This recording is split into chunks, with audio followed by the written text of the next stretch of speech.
Assam government's decision to ban consumption of beef in hotels, restaurants and public places has led to a huge public outburst against Dhubri Lok Sabha MP Rakibul Hussain. People have slammed Hussain as they feel that his recent comments had prompted the Himanta Biswa Sharma government to impose the ban. As per reports, people in Dhubri have banned the entry of MP Rakibul Hussain, blaming him for making irresponsible comments. Protests were also staged against the Dhubri MP.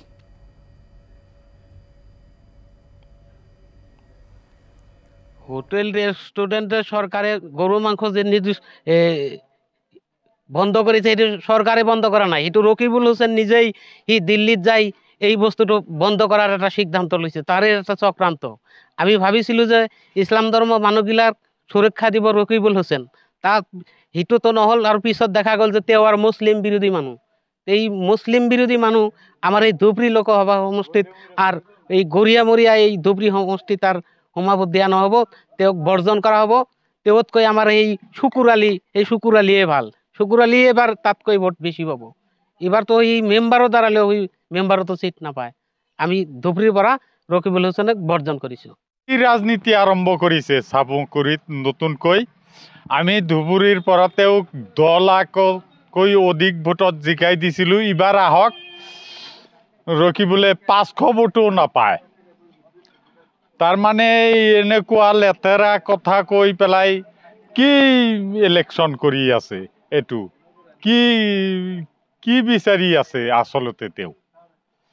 তেওঁ আমি বোকা বুলি ভোটটো তেওঁক দিছিলোঁ আৰু এইবাৰ নাপায়।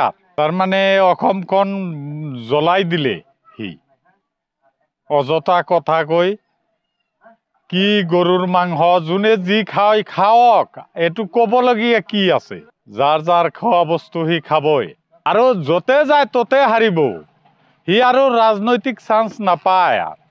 রকিবুল ডাঙরিয়া যেটো উচতনিমূলক বক্তব্য, আমি বিরাট দুঃখিত। ইমান দিন আমি এইটো আশা করা নাই যে রকিবুল ডাঙরিয়া আমার কারণে ইমানখিনি কৰি আছে। আমি বহুত নাৰ্ভাস হয়ে গেছো তাৰ মানে ওৰ কথাত। আমি ধুবুৰীবাসীৰ ৰাইজে যিমানখিনি ভোট তেওঁক দিছোঁ,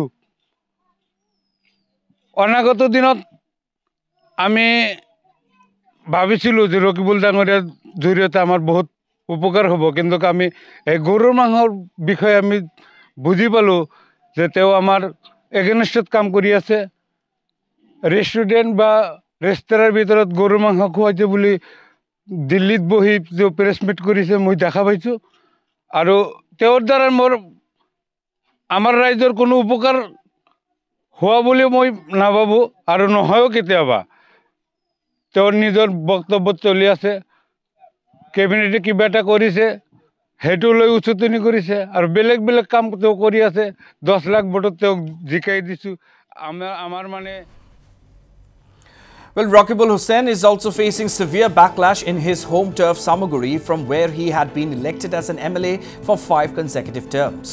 People in the sandbar areas under the Samaguri constituency have appealed for boycotting the Congress leader. সামগ্ৰী সমষ্টি ভোটাৰ হিচাপে কৈ আছো, আজি গোটেই অসমখন কপোৱাৰ এটাই কাৰণ ৰকিবুল হুছেইন ডাঙৰীয়া। ৰকিবুল হুছেইন ডাঙৰীয়াই গু মাংস লৈ পেলাই এনেকুৱা গোটেই অসম কপাই দিছে। আজি আমাৰ মুখ্যমন্ত্ৰী মহোদয়ে এটা ডিসিশন ল'বৰ কাৰণে বাধ্য কৰিছে। তেখেত কৰ হয়? তেখেতো একজন অৰ্ডিনেৰী সংখ্যালঘু নেতা। তেওঁ ঢাকাৰ পৰা আহিছে, তেওঁ বাংলাদেশী হয়। ধুবুৰীৰ গোটেই ৰাইজসকলক মই আহ্বান জনাইছোঁ যে আপোনালোকে এই প্ৰতিউত্তৰ আপোনালোকে 29 নিশ্চয় দিয়ে যেন। তাৰ ল'ৰাটো যে ইলেকশ্যনত হাৰিছে সেইটো কাৰণে তাৰ মাথাটো মগজত কিবা বেয়া হৈ গৈছে, সেইটো কাৰণে তাৰ কামটো হোৱা নাই। And not just this, people in Juria who are voters in the Samaguri constituency had demanded that the Congress leader seek an apology from Chief Minister Himanta Biswa Sharma as well as the common people.